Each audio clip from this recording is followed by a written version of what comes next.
I truly believe that you're the top of the world of journalism in India. It's very rare to see you in the guest seat. I feel like I've been trapped this time. A lot of the people who watch you for your directness. The famous speech and all that happened recently. All these other white people in the room. Did they come up and diss you after? Before and after. It was not a nice feeling. It was borderline hostile. And the most disheartening part of it was that the people maligning India are your fellow Indians. You are negatively affecting the soft power of your own motherland when you diss India on a global stage. When you block highways in India, then it's supposed to be a protest for a righteous cause. But when you block highways in Canada, police will come and beat you up, and that should be okay because you are affecting law and order. How do these double standards work? I have to ask you about your experience in Israel. My son, before saying bye to me, he said, "Are you going to get bombed?" There are two sets of people who enter a country, journalists and soldiers. What are your Israeli friends saying about the conflict now? They want Netanyahu to go. They want their people to be brought back. Any long-term predictions for the presidential elections? The US is going to have an old white man as their president. It's a horrible choice that they have. Why? Of course, we spoke about geopolitics in detail during this episode, but it was also an attempt of mine to bring out a very human, very real side of Palki Sharma on this podcast. I believe that you'll get to know her much more deeply than you do already, even if you watch her every day on the internet, sharing all that knowledge, sharing all that data, sharing all those extremely powerful opinions on the world of geopolitics. She's the managing editor at First Post, but today you're going to see a very real, very human side of the iconic Palki Sharma on TRS.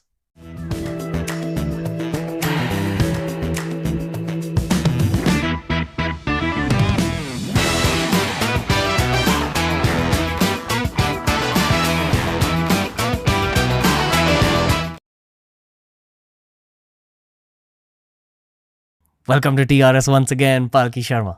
Thank you so much for having me here and lovely to see you. I'm so happy that I'm seeing you again because the last time you were here, I didn't know you personally.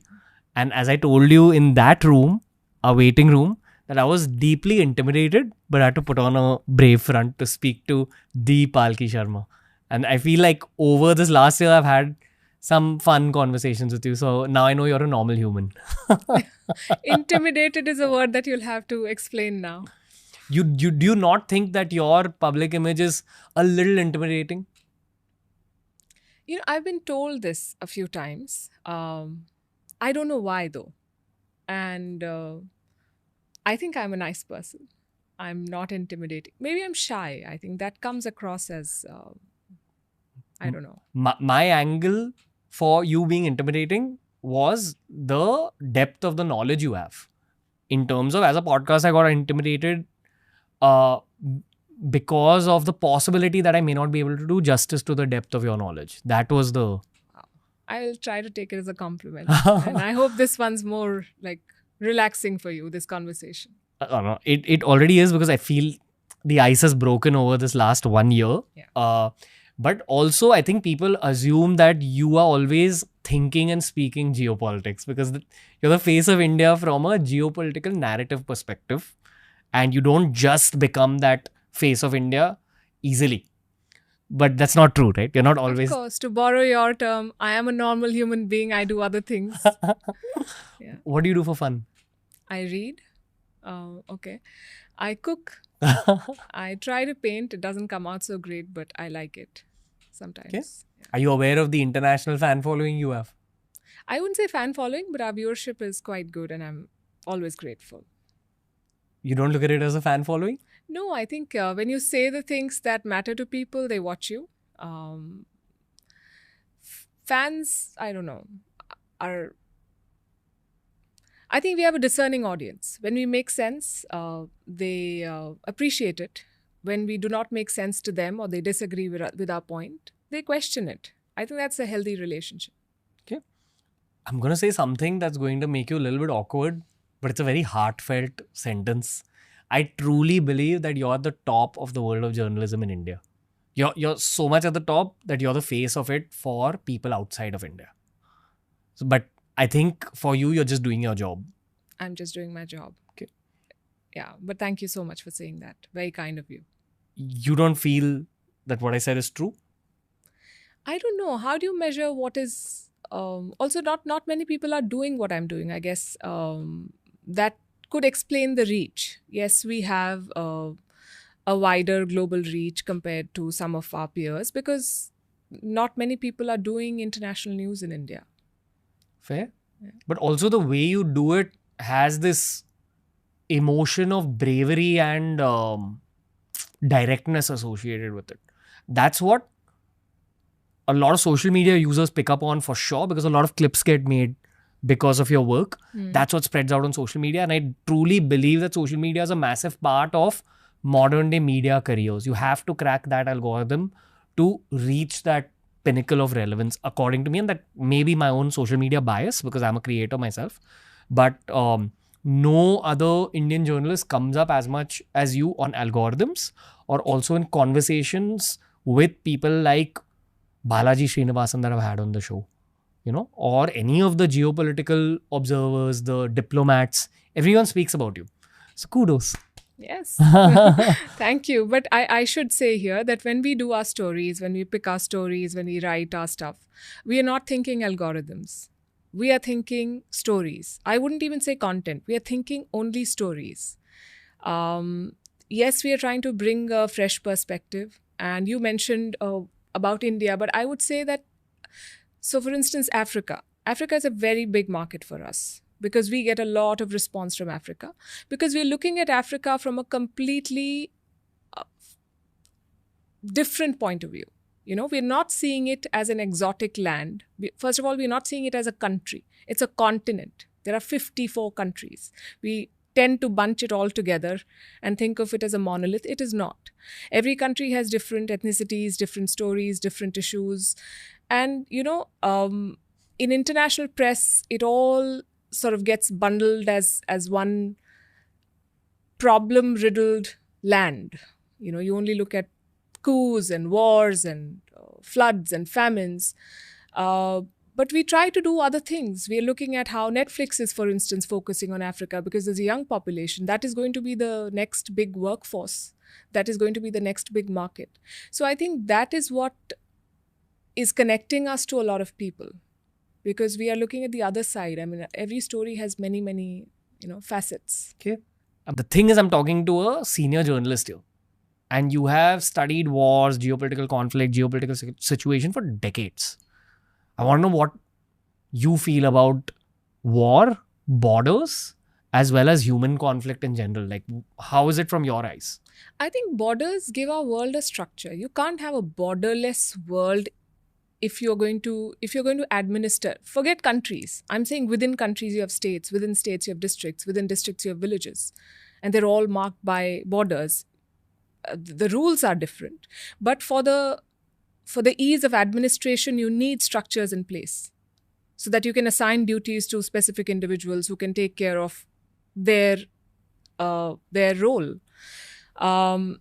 Wars happen because of political ambitions of people who are in power, or when one side thinks that they've been wronged and they fight back.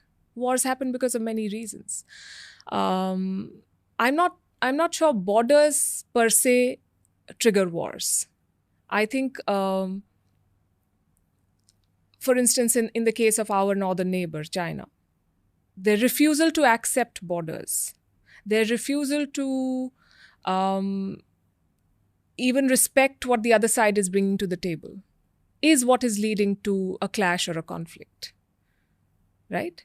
So I think borders, though, we've made the borders, Okay. but we have to respect them.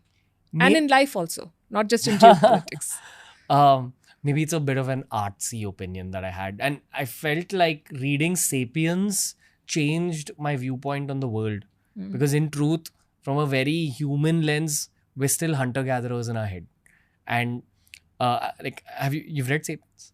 Read Sapiens. Did it have any effect on you? It was a good book. Did it change how you look at journalism at all? You can say no. I read it very long back. I'm not sure. And I read so much. I think everything that I read informs my opinion and shapes my perspective. I'm not sure I would be able to pinpoint what Sapiens did for Okay. me. For me, it was a book that really shifted how I looked at the world, because my job is to talk to a lot of people. And they say that if you want to talk to a lot of people, you truly only have to speak to one person on a very deep level. And then that message can be broadcasted.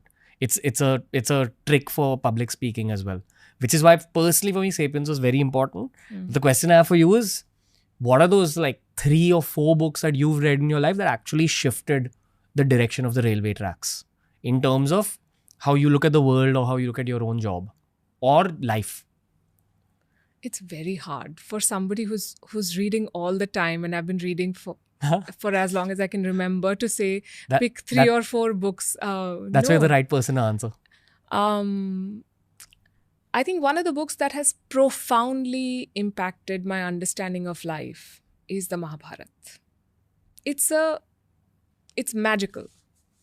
It has a very complex plot. And there are stories within stories, and there are characters with many layers, and there's no perfect right or wrong. There's so much going on there. And every time you go back to and you reading a part of it or a story from it, you take out a little more from that story. So that is one. Is there a version of it that you'd recommend to people, especially international viewers who've not heard of it? They should read the Mahabharata. We read Shakespeare. The Mahabharata by who? Do you have a book in mind? No. Sorry. Okay. I'd recommend the Amar Chitra Katha comic books to get the story, and then to get the essence, Amiga Nathra's book on the Mahabharata. But anyway, moving on. Next. Okay. One of the authors that I read. So I'll tell you about my reading phases. And then Sure. Go for it. In middle school, I was reading a lot of classical literature, Thomas Hardy, Jane Austen, and the, Hardy Boys and stuff that you grow up reading, Then there was a time when I was reading a lot of Ayn Rand, and I thought it was groundbreaking, some of that stuff on capitalism and, Atlas Shrugged and The Fountainhead, fantastic books. Then I started reading nonfiction, and when I started, I felt that the world is so big that I pick up one thread and I lose another. And because I'm not, in school, I did not study history, or in college. But as I delved into books, I realized that I'm really enjoying what is it that is driving our world and how people are taking lessons from history. And so I started reading, say, about Europe or about West Asia, or, all sorts of books on geopolitics and history. There was a phase when I read a lot of Murakami, who remains one of my favorite writers as well. Gone with the Wind, I thought I read it so long ago. So the thing is that I'm now reading with my children, and I'm discovering things that I may not have noticed then. Like we just read The Hitchhiker's Guide to the Galaxy, and it was good fun, all 3 of us reading together. So I'm not sure I can pick one book or 4 books that may have changed my perspective on anything. But I think everything that I've read has gone into shaping my worldview. Creating the Palki Sharma. You make it sound like it's something. It is something, ma'am. Like, the thing is, that's your humor. You are making me awkward. You said you. Sorry about that, but I gotta do it today. Oh, okay. It's very rare to see you in the guest seat. Right? How do you feel sitting in the guest seat? I feel like I've been trapped this time. But well done. Yeah. Okay. I'm liking this a lot more than our last conversation already. I'm glad. The vibe is different. Yeah. You said something interesting while you were talking about the books. You said that you understood what really drives our world forward. Right? You said something along those lines just now. What really drives our world forward? Is it the human need for growth? Is it human ego? Is it the need for power and money? Or is it something else? I would like to believe it's the pursuit of power and happiness that we chase, either power or happiness, or what we think is going to make us happy. Some people think that it's money. Some people think that it's land. Some people think that it's more power. Some of us are just happy having a 2-bedroom flat and a basic car, and some of us want a lot more than that. And that is what drives the world: ambition, desire. Sometimes it makes us do things which are not right. But I guess most people are law abiding, and that is what keeps the balance in our world. So I would like to have a more positive opinion on this. Do you have a positive opinion on where the geopolitical situation of the world is currently?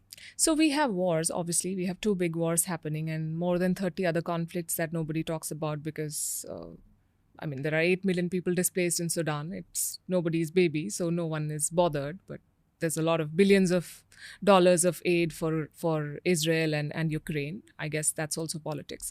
So yes, but we are clearly in a phase where it is a multipolar world. It is not just the US, it is not just Russia, it's not just China. And I think more and more countries have figured out that they can stand up for themselves. And they don't necessarily have to do what the big powers are telling them to. That is one thing. The second thing, and it's a very interesting concept that I read about power, that, back in the day, 2 kingdoms were at war, or 2 nation states were at war. So the power rested with the state or the ruler. But in this information age, what we've seen is power diffusion. So power rests with non-state actors as well. It could be a terrorist group. They too wield power. It could be an NGO. It could be a civil society movement. It could be Tech company? A tech company, absolutely. So a state may be working with you, but an NGO may be attacking you and your legitimacy, by coming up with ratings, press freedom, religious freedom, so on and so forth. So I think increasingly governments, we spend a lot on our military, but we are not looking at these other forces of power that are at play and that are also shaping how the world looks at us and how we look at ourselves. Versus America or China, which actually focus on these factors? I'm not sure China has been able to do it very successfully. They've spent a lot of money, yes, with, you could say it's soft power. So China's soft power is not so great because no one believes what they're saying. They spent a lot of money on Confucius Institutes and, it didn't sort of work out the way they thought it would. The US has done way better because the world is still thinking of that as the ideal way of life, Their value system, their society is still, it is not ideal, but it's seen as such. So they've been able to successfully wield soft power. But if you look at their expenditure again on military versus all of this, it's a fraction. India has done quite okay. We've promoted yoga and Ayurveda and so on. But if you look at the larger scheme of things, we are way behind. And it's very important to talk about this now because these non-state players are basically attacking your legitimacy. And I don't know if you've read Joseph Nye, who's written about soft power a lot. He says legitimacy is a power reality in our world. Let's break that down a little bit. Yeah. This is the first time hearing a geopolitical themed podcast guest saying that. Okay. It's always conversations about hard power. Yeah. And I'm yet to be convinced that soft power plays that significant a role, though some would argue that media is a part of soft power. Absolutely. Go for it. So I'll take it from where I left about legitimacy, Sure. Right? When someone is questioning your legitimacy as a democracy, when they're questioning whether now you won the election, but even that win is being questioned. They're saying that your voters did not make an informed choice.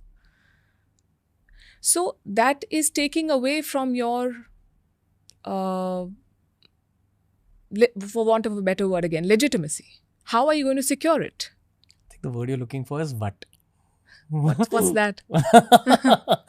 Okay, it's a Hindi word which basically means street cred. Oh, right. Yeah. Okay. I didn't know this. So I've learned something too. Go on. So no, so the point is that you have to build resources to secure it. And it comes at a cost. And we in India, I think, are not ready to bear that cost. And you mentioned media. Media is very much a part of it. You know, every year they come up with this press freedom index. We are 189 or somewhere. What about our press presence index? Where are we in the global space? We're not there. And we are, it's not for want of talent or resources. We are a very talented country. We have resources. I think what we lack is vision. And in principle, everyone agrees with the idea of having a global media presence. But you know, the joke is that, I'll switch to Hindi for this, Go for it. that budget jaljeera है और ख्वाब अल जजीरा है तो हो नहीं पाता. Wow. So yeah, that's where we're at. Layered journalism joke. But nice. Press presence index. It means how widespread are your news portals. The news Yes. portals that come out of India on a global scale. Yes. It's just Palki Sharma right now. I wouldn't say that, but I think we are nowhere in the picture compared to the rest of the world. Could you give an example other than Al Jazeera, BBC? For the BBC, British. RT, CNN, France 24, Channel News Asia, some big players, some not so big players, but they're there. And I'm only talking about, video. Washington Post writes anything, we are looking at it. New York Times writes anything, we are looking at it. Why aren't those citizens looking at our stuff? Because we are not doing it in that way. You're saying that the flaw is that we don't have a vision with what we're doing in the long term. Yeah. What's the vision you have? I think we have to build a credible and impactful global media presence. We have to build that voice. You said that you think that military power is important, and so I'll give you an example from recent history. So in 2008, Russia invaded or attacked Georgia, took away 2 provinces, and declared that they're independent states now. The world did not recognize them. And Russia kept saying that we've done the same that the West did with Kosovo, which also did not have UN backing, but that was seen as a legitimate move. When Russia goes into Ukraine, it is called the Russian invasion.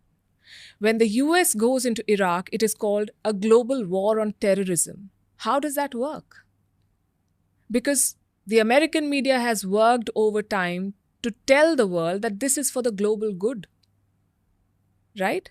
That is what soft power, that is what media presence gives a country. If you don't have it, your intentions will be questioned and your reach will always be limited. And let me add here, when we talk about wars, in today's information age, battlefields are not actually fields anymore.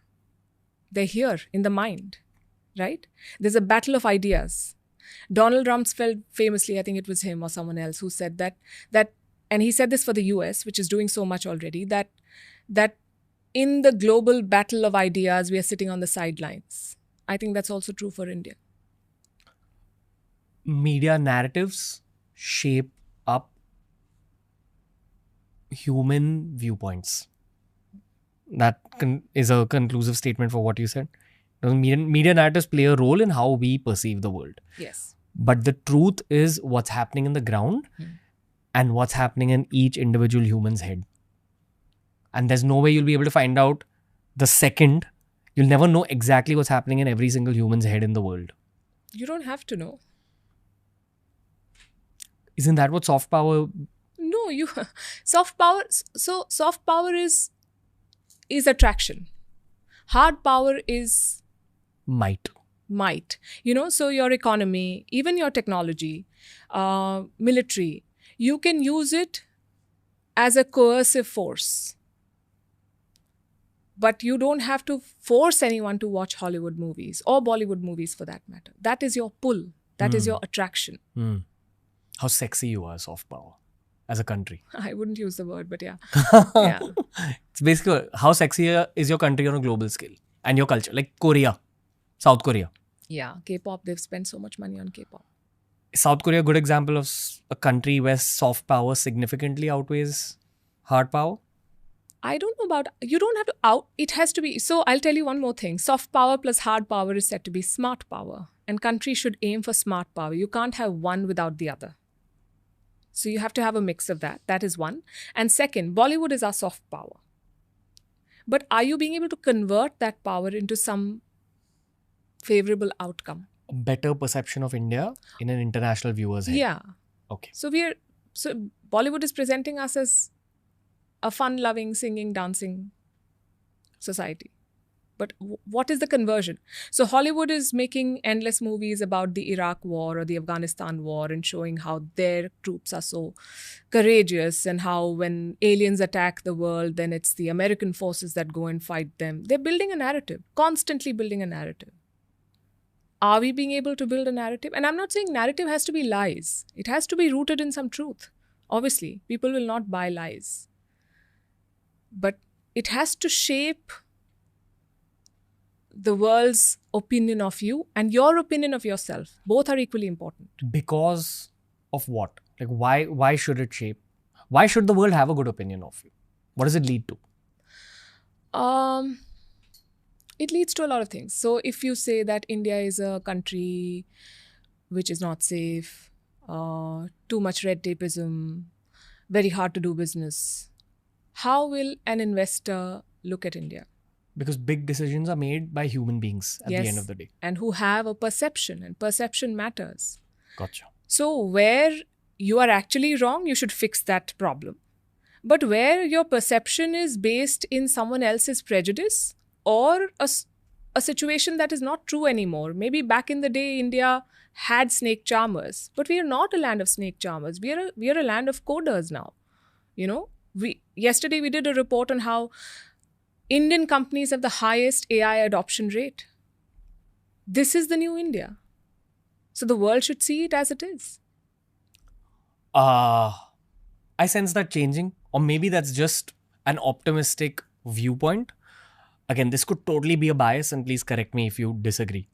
I truly believe that individual content creators, and I count you one on many levels as well, okay, because you've cracked the social media algorithms, are going to become the new media companies. And it's just not a belief that I hold alone.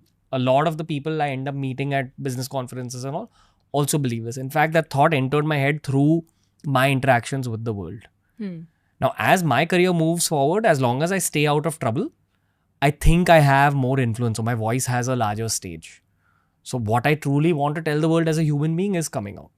And I'd argue that maybe you're also doing the same, because your fame levels on an international scale are also increasing very steadily and very quickly, according to me. So you're getting a larger stage. You're reaching out to more international consumers. You're actually leading the charge from the front. The same, all this that we spoke about. You're changing the perception of India. This is becoming a Palki Sharma celebration podcast. Fantastic. I'm liking it.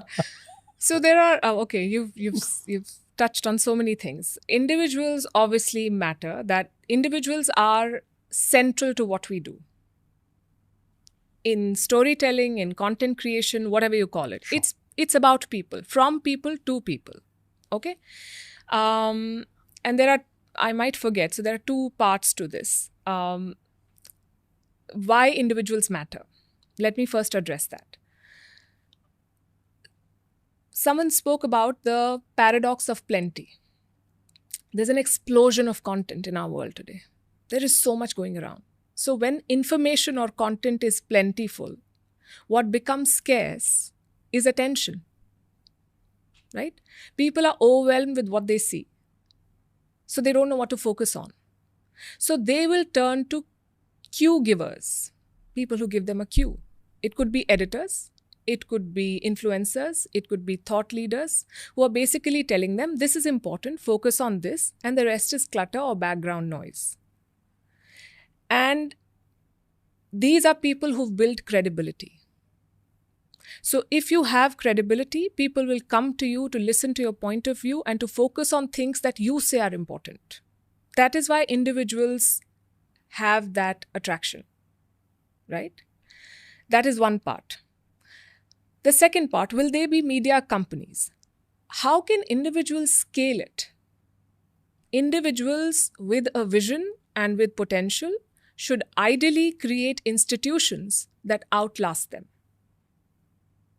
that imbibe their ethos, their ideas, their vision, and that is translated into their teams.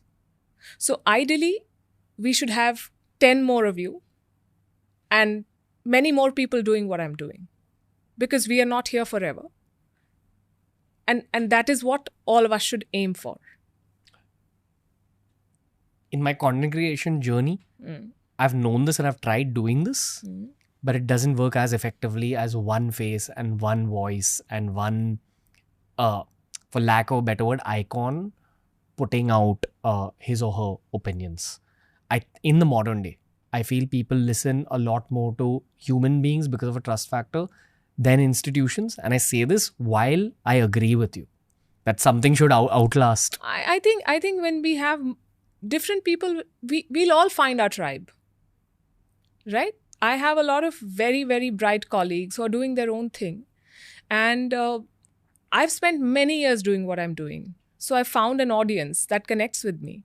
And I'm of a very firm belief. And when we look at numbers, and sometimes they're not as good and sometimes they are good, you have to look at the big picture and you have to keep doing the thing that you believe in. What you're doing today, had you done it, say, in 2010, I don't know if you would have found takers. This is an idea whose time has come now and it has clicked. So, and this idea will not always be relevant. People evolve, content evolves. So I think it's important to create institutions. It may not appear successful now, but someone has to be at it for a product to be ready, say 5 years down the line. When do your ratings fall? I can't visualize that reality. When we talk about women's issues. Really? Yes. And they fall all the time. And it's one of my pet peeves. I mean, it distresses me no end. Because men mostly follow geopolitics? Is that the reason? Not just geopolitics. And that is again the sad part. And through your very wide audience, I want to ask this question to everyone who's watching us. Please help me understand, what are women watching? Typically, and this is not limited to India, somewhere in the range of 80% of the news audience is male. What? Yes. And that is unfortunate. So we are trying to do stories and we are constantly debating. So we are trying to do pay parity. We are talking about abortion, not because, we started off because I feel very strongly about these things and I think they should be done. But then I also ask myself that, wouldn't women be interested in investment and wars and politics and elections? Because it impacts their lives too. Would they only be interested in stories about domestic violence and pay parity and so on? Ideally, they should be interested in. So, yeah, that's a problem. But so the men don't like it. And the women, I'm not sure they're watching it. But we are doing the stories because we think we should do the stories. So yesterday, after a lot of debate again, we did something on how Nepal is prioritizing mental health of new mothers. Nobody likes stories like these. Viewership drops. We can see it in the live. But we do it because we do it. One for the dinner table, one for the soul. One for the soul, yeah. Yeah. What do women watch? I don't know. I wish I knew. As a female human, what do you think? And why is it happening this way? So I've met a lot of in my interactions, but you should not universalize your experience. Maybe they say this to me because they're talking to me, but they say that they've watched stories. I meet a lot of women, including students in colleges, professionals. On the flight today, who say we watch you, it's very inspiring, and so on and so forth. And I don't usually have enough time to, and I don't want to sort of surprise them by asking them questions about what specifically did you watch and what did you like and why didn't you watch this. But I'm very curious and I would want to know. And I think, and it's important for the women also, because if you are an active audience, then the business takes you seriously. And then your voice gets represented. So actively make an effort to follow the news. Ideally, everyone should watch the news because it affects your life and it is telling you what's happening in your world. Maybe we are not doing it in a convincing way, so we are trying to reinvent our approach all the time to see where we'll find the right mix. Okay. Let's do the whole Palki Sharma celebration thing again. All right, yes. In my eyes, and based on what I hear around me, a lot of the people who watch you for your directness. You're very direct. You're very upfront. That's one of your identities in the world, including the famous speech and all that happened recently. My first thought when I was watching that speech was, all these other white people in the room, did they come up and diss you after? Like, what happened once the cameras went off? Before and after. On your face? So, okay, first of all, let me say that this speech is from last summer. And I have been into public speaking for a very long time. I have been on the stage, I've been a journalist, I've been an anchor. I can do it. But on that day at Oxford University, I felt pressure and tension. First time in your career? I wouldn't say the first time, because you've been in typical situations, but it should not have been a tense moment. It was a debate in a college campus. The vibe was bad? It was borderline hostile. And it was not a nice feeling, because I felt that the audience had very strong, preconceived notions about India. And when people against the motion exaggerated India's problems or made completely baseless remarks, some of them actually said that I'm speaking here, you should listen to all the speeches. I'm speaking here at a risk.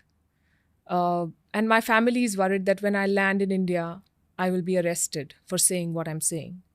It's been a year. Who's been arrested? And when they said these things, there were claps and cheers. And then here I am giving data and facts on India's progress, and there is pin drop silence. And the most disheartening part of it was that the people maligning India are your fellow Indians who are standing. You don't have to agree with everything that's happening in your country. Within a family, you have disputes, you debate, you disagree. But are you going to go to a foreign university and some of these people are members of parliament, they are associated with political parties? It's quite sad, And I figured that day that, by the way, we lost the debate. But if you have to win a debate there in such a setting, or if you have to find people who will cheer you, you will have to take an anti-India line. You will have to say bad things about your country. If anyone is extremely pro-Modi or extremely anti-Modi, I always look at that situation with a bit of social media algorithms at play. Yeah, and in settings like these, you're basically told that if you're not saying something anti, I wouldn't even say Modi, your country, then you're not a true journalist. To be a true journalist, you have to diss India. How does that work? Because as of now, the Western Bloc is the most powerful from a soft power perspective. What we spoke about a little earlier. They control the narrative, yes. I mean, I've wondered the same thing. The whole Veer Das speech was controversial.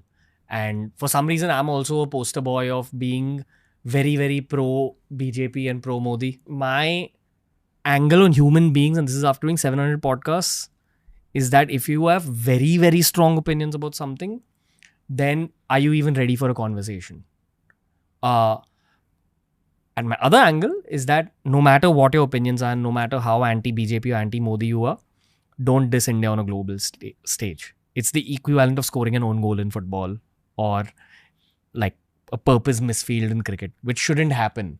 I think that's your national duty. That's how I look at um, my role as an Indian on a world stage.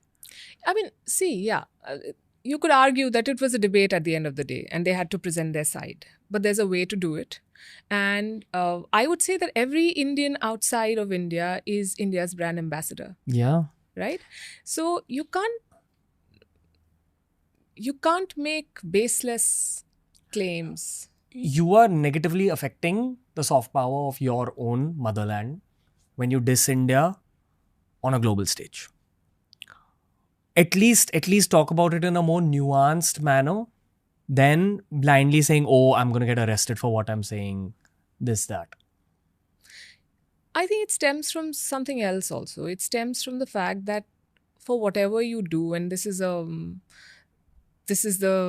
again the battlefield here and the independence that we got in 1947 versus the independence that some of our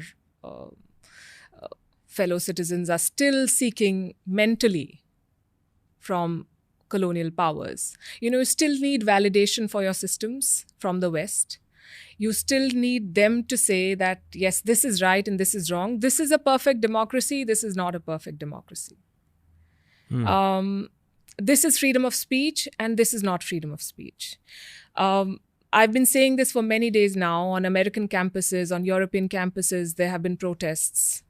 You should look at the pictures. Have you seen the pictures? These are cops in full military riot gear, cracking down on students who've set up tents. In Europe, they actually had a bulldozer, trying to break up a protest. Had this happened in Delhi or Dhaka, there would have been endless lectures on how these governments are draconian, they're not respecting poor students' freedom of speech. But when it happens in Europe, and I'm not supporting the protesters, I mean, they have to know where their limits are. But that is true for all protesters everywhere. You can protest only within what your law permits. When you block highways in India, then it's supposed to be a protest for a righteous cause. But when you block highways in Canada, police will come and beat you up, and that should be okay because you are affecting law and order. How do these double standards work? Because the West is telling us what is right and what is wrong, and some people here believe that that is the way it should be. That is what I'm challenging. I have to ask you about your experience in Israel from a very human perspective. Because I remember when we were trying to schedule this particular episode, we got to know that you're in Israel. And my first thought was, wow, that's insanely brave. Can you take us through like your human perspective from the time you got there till like time you left? Everything you saw step by step. So I'll start from when the attack happened. It was a Saturday. Yeah. Right? And I remember distinctly, we just had lunch and I settled with my book. And then, what we do, every time we start something, we look at our phone. Ek baar dekh lete hain kya ho raha hai. And I saw it was trending. And then I saw the videos. And I thought they're fake because how is this even possible? Then I called office and I was told that yes, something like this has happened. So I said, let's call the team. We should track it and we should do Vantage tonight. And the thing about being in a newsroom when news is developing is that it's a very different atmosphere because information is pouring in from all sides and people are typing and saying something and you're constantly updated no matter what you're doing. And it's a very charged environment. And the more we learned, the more disbelief I remember feeling that how is it possible? Because Israel is a country I've been to in the past and I've seen a much happier side of Israel. And so around 4 o'clock, I think I called the embassy. And I said that how can I get there? and they said, we are still figuring it out. But by evening, to their credit, I heard from them that we are opening in the morning, Sunday morning, um, to give visas to those who want to go. And when we landed there at 8 a.m. on Sunday, we saw so many people from the Indian press. And the same evening, we were on a flight, and I remember talking to my children, and my daughter was very upset. And my son, before saying bye to me, he said, "Are you going to get bombed?" So I said, "No." So he said, "Are you 100% sure?" I said, "Yes." He said, "Then go, have fun." But I think that's his way of trying to not sound too serious, but also tell me that. But yeah, anyway. So we land there, and that's the thing I noticed on the flight, that while everyone else is leaving the country, and I've seen it in more than one war, there are two sets of people who enter a country: journalists and soldiers. Everyone else is leaving. The difference is that soldiers are trained and equipped, and we are just chasing stories.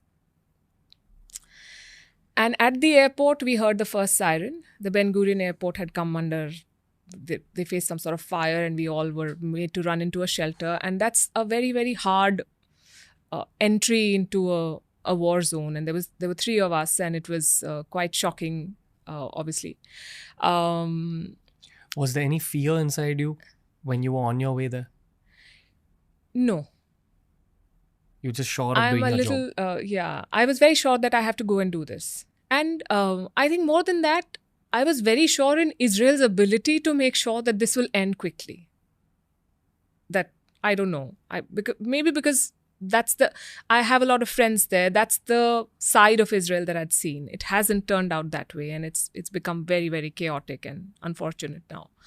But I remember, we're having breakfast in the morning, and then you hear a thud and something has fallen, and you're trying to go into the areas where the attacks happened and the Hamas guys came in, and it was not, you're through a friend, we were trying to meet somebody whose sister was taken hostage, and they said, "You can come, we'll talk to you." And while we're on our way, they call us and say, "No, actually, we're not in a position to talk." Because it's a tough, it's just happened like a day before. So you saw a lot of raw human emotion. And at that time, you're not really processing. I remember one of the shows we did was from a part of Jerusalem which has more Arabs. And you would see a lot of, if you see the international frames, you'll see the Al-Aqsa Mosque in the background. And it's a very nice TV-friendly frame, but that area is a little tense. And we saw a lot of young men who were offering their prayers and then standing and listening to what is being said. By everyone. And we had a much smaller crew. Obviously, just me and two other people. And I think it was there or somewhere, we did a story on how Hamas should be declared a terrorist group and so on. And it was, our driver got very worked up, and they said that you have to wrap and leave because you don't know. It was very volatile. And at that point, you're just thinking from one story to the next and getting your show done. And then there was a day when, you had this alert system where you knew when missiles are falling, and it went red. And people said that the Hezbollah has entered. It turned out to be a false alert, and there was some glitch in the alarm system. But when it happened, and then the flight started getting cancelled. So even the people I knew in Israel said that take the first flight out, go. If the Hezbollah enters, then it's going to be a very long drawn war. We don't know what's going to happen. The last time it happened in 2006, we spent a couple of months underground, and don't stay here. And it was so you are managing your family that is also trying to be supportive, but also worried. You are trying to deliver your best. It's very easy for people who sit here and say, what did you do? Indian journalists went, they just stood in one place, did a PTC, did a show. This is not journalism. Look at what we have in terms of resources compared to what, again, the Western press had. And look at what we've been able to deliver. And I've seen, I will not name names, but there are reporters from India who were sent there who did not have money for a cab and they were hitchhiking with some milk delivery van just to go to a place. Why is that guy doing it? Because he's passionate about the story. So, no combat training or training for reporting in a conflict zone, not completely inappropriate gear, just for the love of what you do. So, I think we should cut some slack to a lot of, and I'm not counting myself there because I'm much better supported by my organization. But there are a lot of people who are just out on a limb trying to cover a war because they want to cover a war. So that's my takeaway from, and it just, when a week later when you're sitting in your office and typing something and somebody drops something in on the same floor, it unsettles you because you forget that you are in Delhi and not in Tel Aviv. What does a bomb feel like when it bursts near you? I've not seen an explosion, but I've seen missiles. Their systems are very strong. But you're one moment you're doing a PTC and then there's a siren and you're told to run. And everyone, I forget the name of the village where we were, but when the siren went off, we tried to sit under a pomegranate tree. And the people inside the house started calling, saying, "Come inside." They did not know us. And everyone has like a shelter. So it's a different world, where you're always telling your children that you may have to spend the night in the shelter. It's not easy. It's a tough existence. What do you learn about human beings after being in a war-torn land? You need a lot of grit to survive, and we take our lives for granted. I've always, and I'm not saying this for the current Israeli leadership that is making some decisions just for the purpose of staying on in power. I'm speaking about the people I know, the people I've interacted with over the years. They're very, very strong. And they have survived despite everything. I mean, this is a country that no one gave a chance. 30 years back, their biggest export was oranges. Now they are the startup capital of the world. They're doing so much. They have so much enterprise. It's you can learn a lot from what they've been able to accomplish. Just speaking about Israel as such a polarizing thing. In terms of no matter what you say, one side of the audiences is going to get pissed off. People have very strong opinions on this Israel-Palestine thing. Do you have to calculate your words when delivering them on a podcast? I just did. I said I'm not speaking for the leadership. I'm speaking for the people.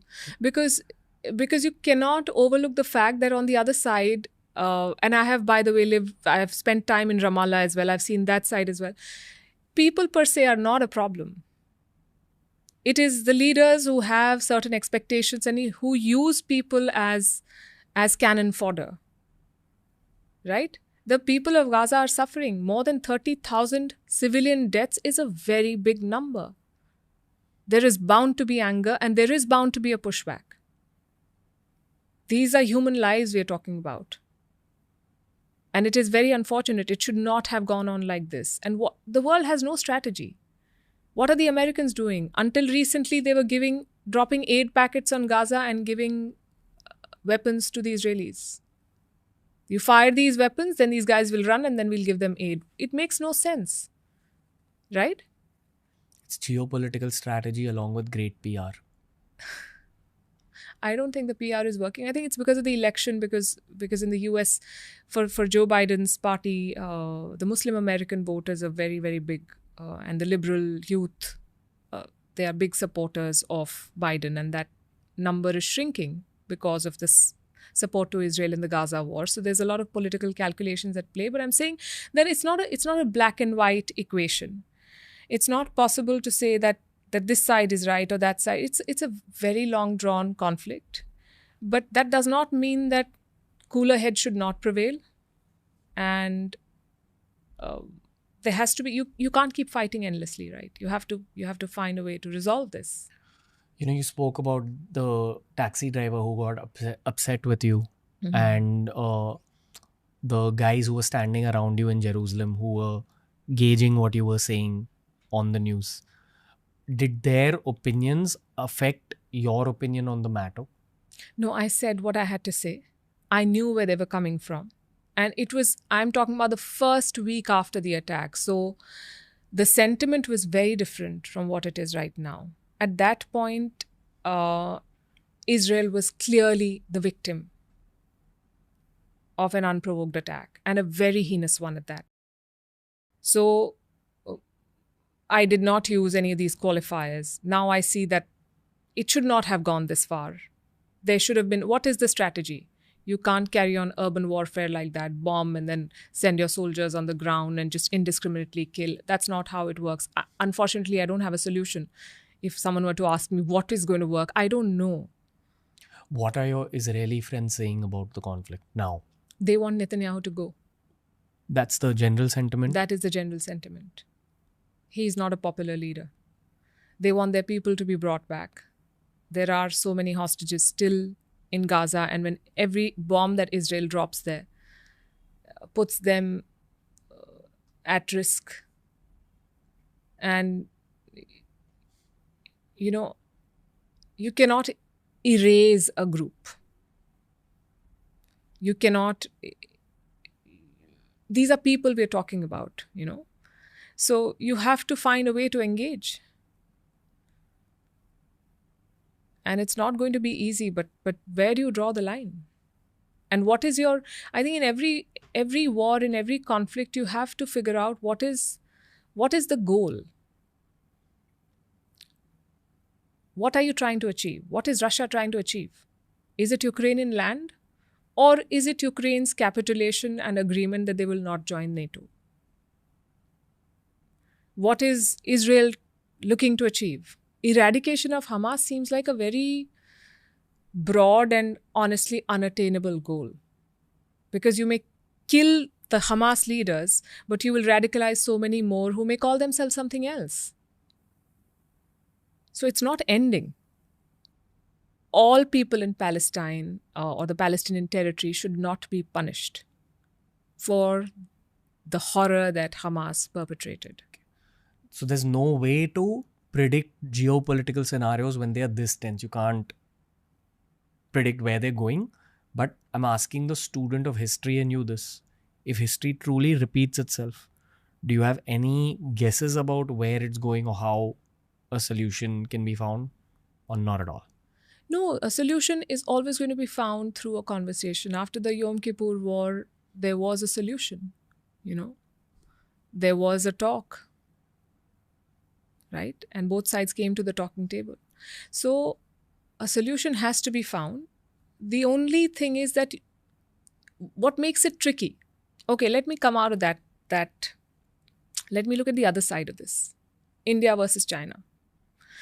20 rounds of talks since the Galwan clash. We are willing to talk. But the other side is not sincere in that conversation. They're coming to the talking table, but they're not doing anything. What do you do then? That's a different kind of impasse. So I think there's no one-size-fits-all solution. You have to see what kind of a customer you're dealing with. And you have to act accordingly. In this case, maybe had they co-opted some of a lot of things are going good for Israel.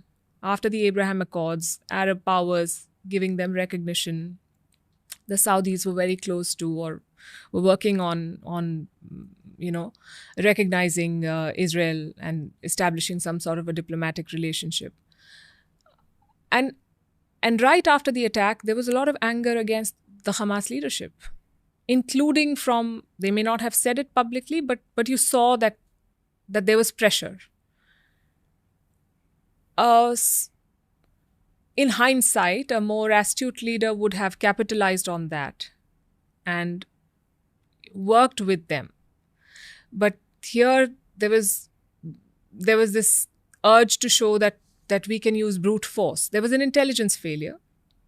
And to overcompensate for that, you use brute force and you don't know where to draw the line. How far are you going to go? First, you say North Gaza, then you say, okay, you can move to the south. Then people went south. Now they're attacking Rafah. It's a city where they have, 1.4 million Palestinians. Where will they go? Who is going to take them? Nobody wants them. This is not a solution. What was the most horrific thing or the most troubling thing in your whole tenure in Israel that you experienced? I wouldn't say horrific, but the most poignant moment was when a friend of mine called me for a Shabbat dinner, whose husband went to fight, whose son went to fight, whose very old mother had to leave her home because that was the area that was tense, and came to stay with her. And, in the day they're going to funerals, in the evening they're looking at the news. Just the strength of these people moved me. That in the middle of all of this, they are following customs and they're trying to take it one day at a time when their whole world seems to have collapsed around them. It was very moving.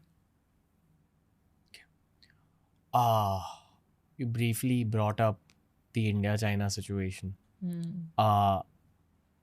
There's two ways of approaching this topic. I can get into specifics and ask you specific questions, or I can ask you the more macro style of things, because I anticipate that there's a lot of people watching this podcast who don't follow the news as well. You've reported on China for a long time now. So it's a very macro question. But what is the emotion, generally speaking, that Chinese people have towards Xi Jinping right now? and him as a leader, in many ways, he is the big boss right now in China. Fair to say? He's the only boss. Right. Decision maker. Chairman of all things. That's what they call him. He heads every body worth heading. Equivalent of a Chinese Putin? Yeah. Okay.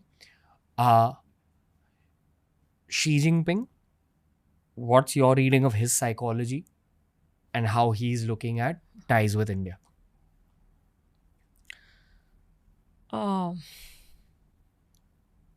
Okay, so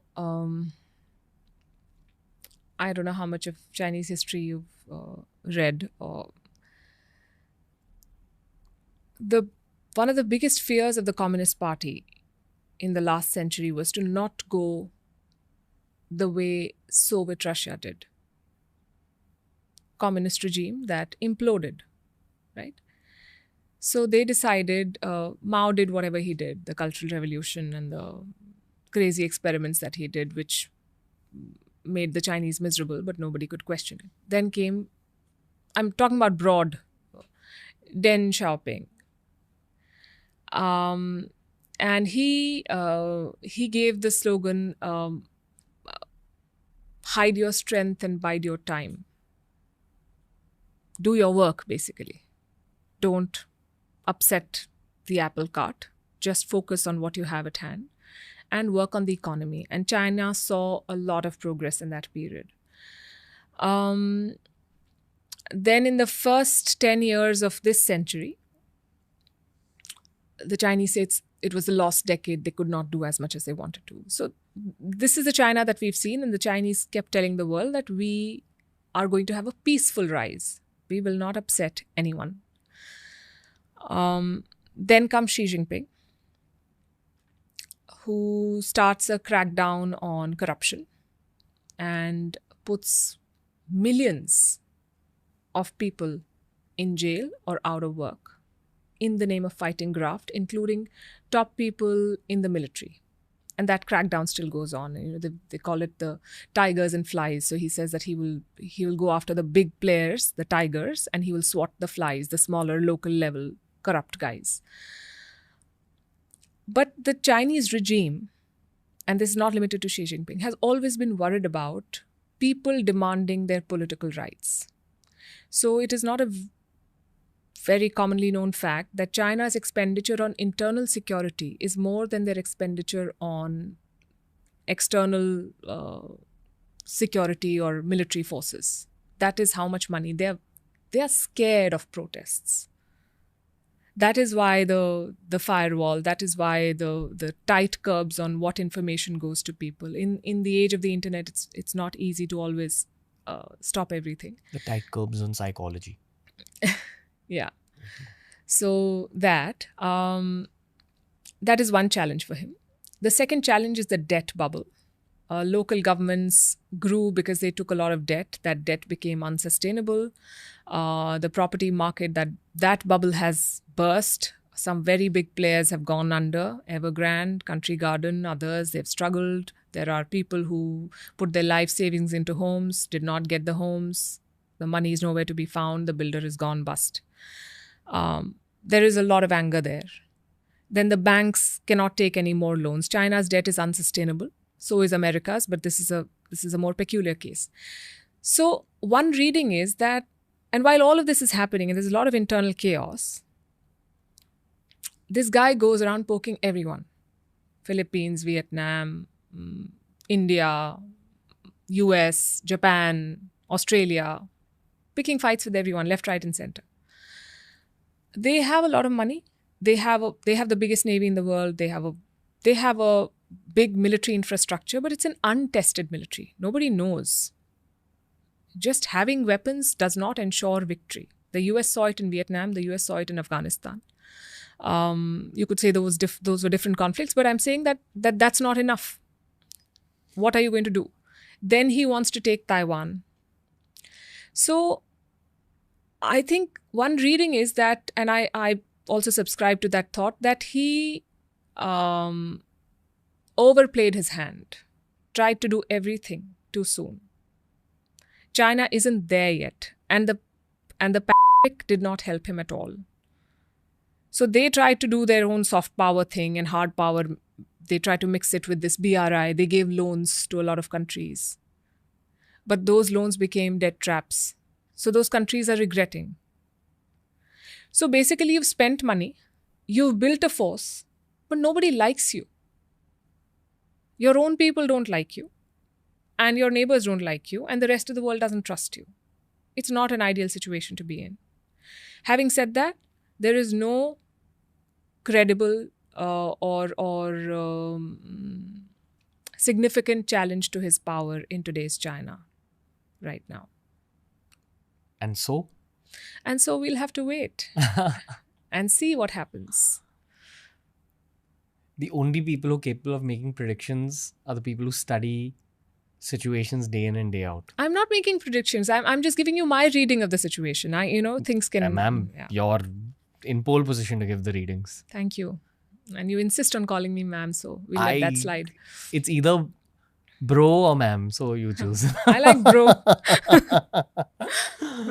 Okay, moving on. The one topic that we don't get to hear about a lot from a geopolitical perspective in India is Britain post the Brexit. Like, that's not something that reaches the geopolitical news consumer in India a lot. And I say that because of our research team which brought this up. Okay. What is your opinion on where Britain is going in the near future and the Brexit in general? Also with a little bit of context. So Brexit is when they exited the European system, and it hasn't really worked. It was quite chaotic. Does it matter for India at all? You could say, because now Britain is looking to build trade partnerships with others. We've had this free trade agreement discussion going on for a very long time. Last year, Rishi Sunak was expected to seal it and come and watch an India-England match in Delhi, but it didn't work out. So I think both sides are holding their ground. So you could say yes, but it's not done well for Britain. I mean, they have suffered and their economy is struggling. And they're looking at an election. And the current Conservative Party or the Tories as they're called, have been in power for upwards of 13 years, I think, 13 or 14 years. And there is very strong anti incumbency now. They should have an election by January 2025. That's the deadline. But they're most likely going to have it earlier. And they've just had local body elections in which some of the old bastions of the Conservative Party went to the opposition. So they are in a bad shape. So Brexit, yes, has only added to the chaos. They're talking about immigration. They have this Rwanda plan. I don't know if you followed that. So basically, the government said that we will pay Rwanda an X sum of money to take asylum seekers away. So if you end up in the UK as an illegal immigrant / asylum seeker, they don't want you. They are going to put you on a plane, send you to Rwanda, and they're going to give the Rwandan government some money to figure out what to do with you / rehabilitate you / give you a new life. Now, someone who's, say, leaving Afghanistan or Syria does not want to go to Rwanda. This has raised questions on whether it's right in terms of human rights and so on, and does it violate or run afoul of any international conventions. It got stuck in courts, but as things stand, I think they're going to have the first flight off to Rwanda in a couple of months from now. So it's in a flux. Their health system is not being able to meet the requirements of the society. NHS is very, very, getting a doctor's appointment is very hard in the UK. It takes, and I know from personal experience, I know somebody who told me they were in Manchester and they wanted an ambulance and it took more than 24 hours to come. So that tells you that how broken the system is. So at this point, they very much need markets like India, and they want to have. So Brexit, to give a short answer to your question, has not panned out the way it was promised to the people who voted for it. It has led to chaos, and it has not helped the British economy. If we widen the lens a little bit, the narratives that you hear in urban India about Europe are pretty dystopian. You hear about this whole immigration problem, how the locals are not happy with the immigrants or the refugees in the last 5 to 10 years. How true is that? What's your viewpoint? What's the general future of Europe? Is it actually kind of the death of this long-term empire? Because that's one of the narratives. Or is that just a cool thing to say for the non-European world? So it's not an empire anymore. It is definitely a richer society. They have better institutions because they spent centuries looting the rest of the world. And so if there is good infrastructure, it is thanks to our money, right? You want to see an old Indian artifact, you will have to go to the British Museum of Loot, pay money, and watch your own heritage, right? But okay, let's just say that what is gone is gone. So they are better endowed than us in terms of resources. Immigration is a complex subject, on a human level. If someone is running away from war, we would want to help them. But is your taxpayer ready to pay for, because these are also societies where you get a lot of benefits. If you don't have a job, you get money, you get handouts from the government, you get housing, and so on. And where is that money coming from? The taxpayer's pocket, right? So if you add people who are not actively contributing to your society or your economy, but just adding to the burden, then at some point the taxpayer is going to get up and say, what's going on here? That is one thing. The second is the cultural makeup. These are not multi-ethnic. Some of them are not. They're used to seeing white people. You can't say that for London anymore. But so So you're seeing pockets in Europe where you don't see white Europeans, and that unsettles some of them. They call it xenophobia, which it is. But for instance, in France, I think close to 10% of the population is Muslim. A lot of these people came from Algeria when France used to be the colonizer, and there was this war, and these people fought on the French side, so they had to come. Now you have second, third generation of those people. They've not been able to completely integrate in the French society, so they feel alienated. Hostility. Hostility. sense They that. don't feel that they're part of the system. I was in France last year where my Arab cab driver said that we don't speak to the white people. They don't talk to us. So yeah, maybe so I'm saying that there are many layers to it, right? There are people who came as legit immigrants, but their children have not been assimilated into the society as they should have been. Then there are people who are running away from wars that the West may have contributed to. If Afghanistan is in a bad shape, it's because you guys came and dropped what you call the mother of all bombs and did not think twice. So where are those people going to go?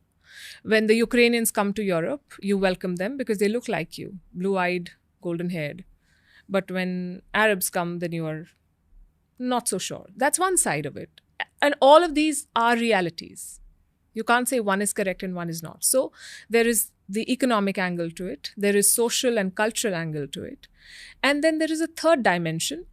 Germany, which used to be the growth engine of Europe, is now sluggish. It's going to stagnate. They use a term called donerflation. They have these doner kebabs, and the price has gone up. And the opposition is saying that we should give I think $4 million, €4 million subsidy so that kebabs can be subsidized because it's a German way of life and so on and so forth. Basically, there is inflation, there is not enough growth, and it's an aging society. So going forward, they will not have enough workers. So unless they take people in from outside, they will not be able to keep the growth engine going. Ideally, they would like to take in people who add value and do not add to the burden. But that's not a choice that you can always make. And somewhere you'll have to make up for all your historical, Italy is doing a deal with Tunisia, like appointing them as a bodyguard. You don't let anybody from Africa come into Italy. So they're just throwing money at the problem. UK is giving money to Rwanda, Italy is giving it to Tunisia.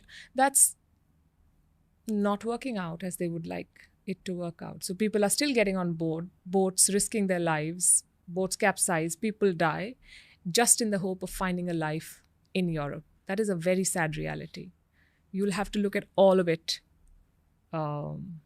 together to get a sensible picture of what's happening vis-a-vis immigration.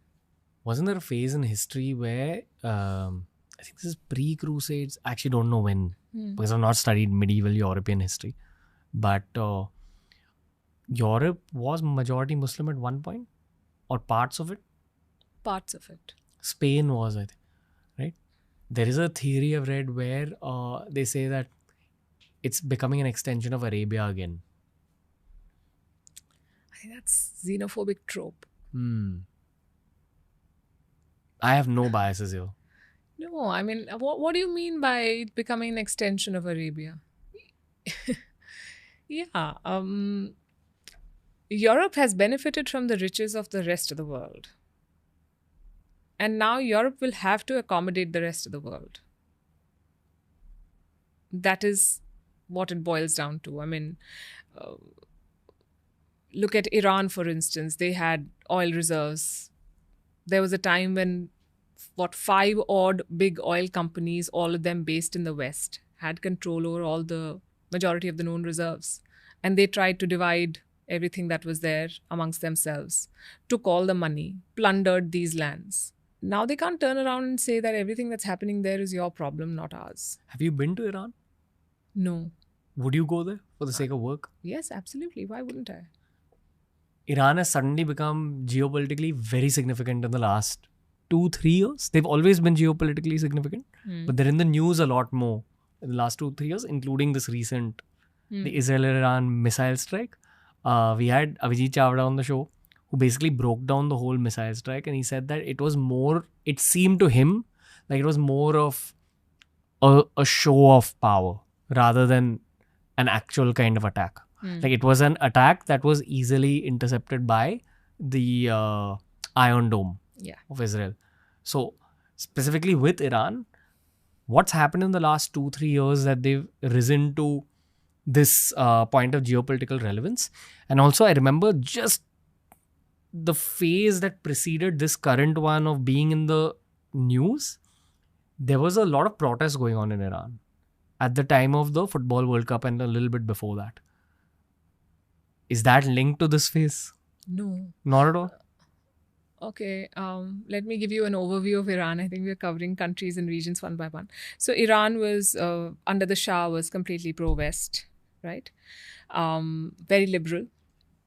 Iran is a Shia majority country.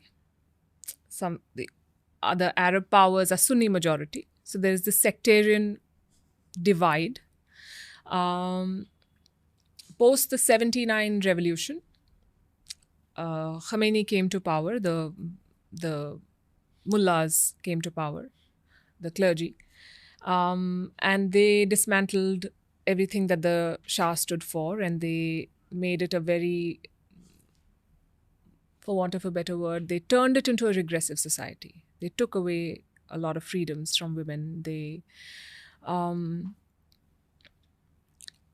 So it became the Islamic law prevailed. I wouldn't say that Iran has become relevant now. Iran has been a relevant legit player because Iran is oil rich. So it had a lot of oil money. But back in the day, Iran had a war with Iraq under Saddam Hussein. If you talk about the current Iran or the past, say, 10 years, they entered into something called the JCPOA, the nuclear deal with America and some other powers, which said that Iran is not going to enrich uranium to make a bomb. And it will allow international inspectors to come, in lieu of which the West is going to lift certain sanctions. And because the Iranian economy was in the doldrums and it was not, inflation is still very high. So the regime thought, and then Iran also has these phases of hardliners coming to power and then moderates coming to power. So that was the phase where a moderate president was in power, although whoever is in power is essentially appointed by the supreme leader. And they have these different rings of power, all of which are controlled by this one man, who is the Ayatollah. So, but under Donald Trump, the Americans walked out of that deal unilaterally. They said, we don't, because Iran and Israel have this thing going forever. One says that you have no right to exist. The other says we will wipe you off the face of the earth. But there was never a direct clash between the two. So this is Iran versus the rest of the world, the West. Within the region, Iran has really spread itself thin. It has proxies everywhere. They have Hamas, they have Hezbollah in Lebanon, they have the Houthis in Yemen, they have a force in Syria. So they have their actors fighting regimes all over the region. Obviously, everyone has issues with them. This is where things are. In the middle of all of this, a 21-year-old girl is killed for not wearing the hijab properly, which triggered a lot of protests. It was called the anti-hijab protests. It started, I think, in 2022. Hundreds of people were arrested. Many were killed. So you see, it's been on the boil. Iran and Saudi Arabia have their own enmity. Saudi sees itself as a leader of the Muslim world, Sunni kingdom, home to the two biggest pilgrimage sites for Islam, Mecca and Medina. So I think a lot has been happening there. And to the point where the strike with Israel, it was a performative strike, where you wanted to tell your people that we've struck them, but you did not want any damage to be caused because you did not want the reprisal from the other side. Okay. Very complex. And kind of simple at the same time. Okay. I can't believe I'm asking you this next question, okay? But it's a topic that's been brought up on the show a lot, and I have no opinion on the topic, but I'd love to know Palki Sharma's opinion on the topic. Do you believe in the Illuminati? Oh no. No. No, in short. The extended version of that question is, do you believe that there is a core set of people from traditionally very, very, very rich families that are actually the decision makers from a power perspective or from a geopolitical movement perspective? Do you think it's run by a few rich people? Yes and no. There are people who benefit. Obviously, if you come from an influential / rich family, then you will get you will hit the ground running. You will get some sort of support. You will have an advantage over others. We call it nepotism in Bollywood. We see it in dynasty politics, and so on and so forth, and even in business, right? Having said that, I think we have enough and more examples of people who are completely self-made. And that is the beauty of our world at this moment, where if you really have an idea and the conviction to see it through to its conclusion, then you will make it big. You know, at the start of the episode, we spoke about those conflicts that are not reported upon. Like we speak about the Israel conflict and the Ukraine conflict, but there's also other things happening in the world. Yeah. There's ammunition being used everywhere. Where is that ammunition made from a majority perspective? Because the traditional narrative is that it's all American, or a lot of it is American. Is that true? So the American military-industrial complex is very strong, and all of these wars help them. But the fact is that most of the world cannot afford those weapons. There are many players in the defense market. You should look at the CIPRI report that comes out every year that talks about the biggest defense buyers and suppliers. America, of course, is a very, very big player. They don't just sell weapons, they also give weapons to a lot of partners, like Taiwan. Like Israel has been getting military aid from the US for as long as I can remember. So that is one thing. Africa, the Russians have a very big presence. The Wagner Group is very big in Africa. The Chinese are trying to make inroads. India is trying to give, to sell. We've done a deal with the Philippines on BrahMos. We have other players. We have some African partners as well who are buying, because Armenia, I think, has not Azerbaijan. Armenia has bought some weapons from us. So Indian weapons are effective and also cost effective. You have drones coming out of Iran, the Shahid drones. You have drones coming out of Turkey, the Bayraktar 2. There are a lot of players in this market, and increasingly, you can use a $200 drone to beat a big machine. So it's a it's not a level playing field anymore. So yes, a lot of weapons are being used, but they're coming from all sorts of places. Okay. It's not a level playing field anymore simply because of drone warfare being a reality. That, and sometimes, we spend so much money on tanks and ships and submarines, and given the way things are going, sometimes they become sitting ducks. So warfare is evolving very fast. I will not be able to give you specific terminology for how it is changing. And I guess you need all sorts of things to secure your assets. But I remember reading somewhere that America and France and Russia and China, they're top dogs in this game, but smaller dogs also bite. Wow. So how are you going to secure yourself from those? And those bites will also hurt. Who benefits financially off of wars? The weapons makers. That's it? No, that's not it. We did a story on, again, I come back to Gaza. There are 7 checkpoints or exit points out of the Gaza Strip. One is Rafah, which opens into Egypt. And ever since the war began, there were people who were facilitating the entry of Gazans into Egypt for a fee. And then reports say that it was streamlined and one Egyptian company was asked to do all of it, whose owner happens to be close to the Egyptian president. The government of Egypt has denied it, but enough and more reports say that this company is making millions of dollars a day getting people out of Gaza. I think $5,000 for an adult and $2,500 or $800 for a child is the fee to come out of the Gaza Strip.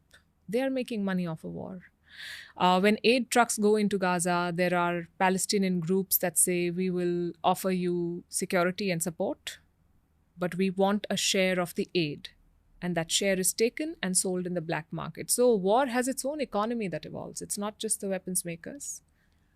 From a very macro perspective and based on your study and observation, is there a part of you that believes that there's some human beings who truly wish for at least the current conflicts to stay lit up instead of calm down? The Israeli prime minister. He is prime minister as long as the war is on. That's it? No, that's not it. I'm sure there are others. There are people who... Wars continue because they're serving someone's purpose.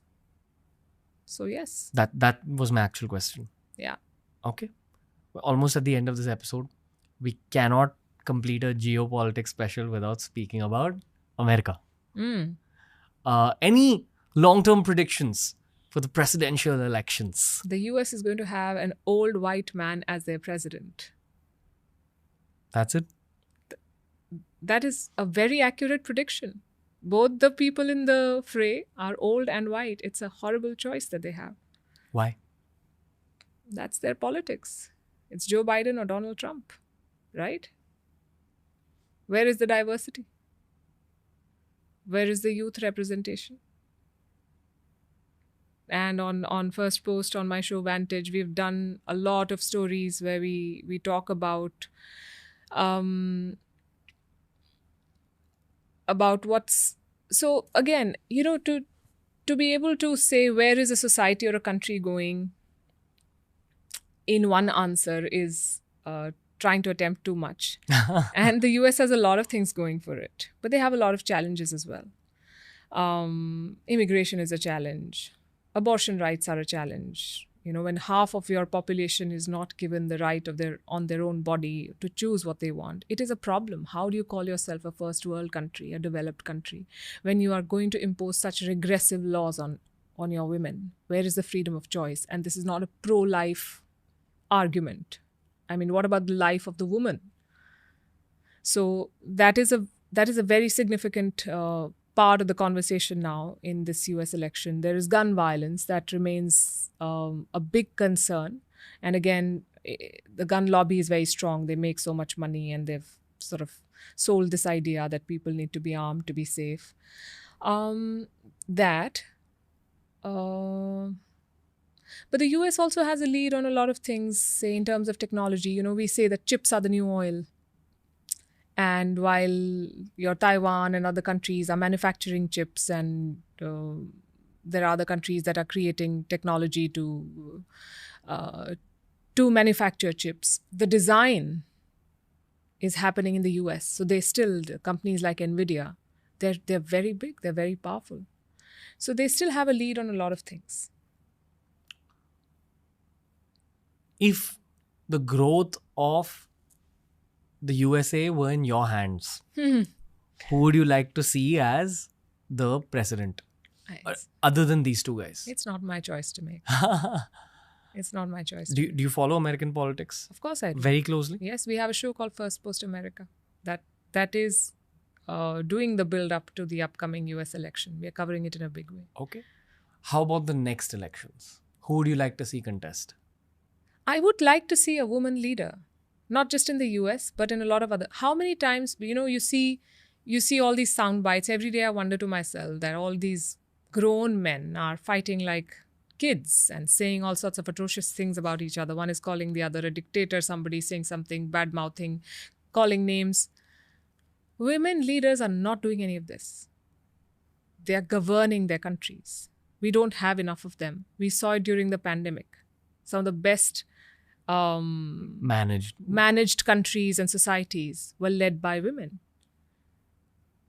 And not just in politics, I would then take my argument a little further and I would say that we need more women leading in all spheres of life because they bring their own touch to it and it's very important. So Politics boils down to policy and policy boils down to the human being's story. People, yes. Okay. That's it. That's today's podcast. Much more relaxed than the last time and I'm done with my intercom loop, my redemption arc since the last one because I was not able to do justice to the last conversation, but I feel like I've done a better job this time. So, Palki Sharma, thank you for your time. You're always welcome back to the studio and you're always welcome to give all of us all these geopolitical updates. I just hope you weren't bored in today's conversation. Oh, no, not at all. These are things that I talk about all the time. As I said earlier, you're at the forefront of the soft power angle in the story of modern day India. So thank you for what you do for our country and thank you for your time today. I hope to have you on the show again. Thank you. Thank you for having me here and it was a pleasure talking to you as always. Thank you. Thank you so much, man. That was the podcast for today, ladies and gentlemen. I hope you enjoyed this human conversation with the iconic Palki Sharma as much as I did.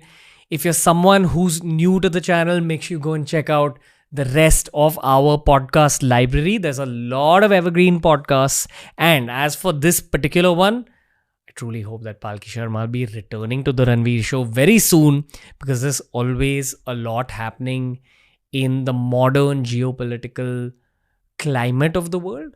There's always a lot happening in terms of India's soft power. Palki Sharma is going to be back on TRS, but until then, do check out the rest of this 5-year-old library. Lots of love. We'll see you very soon.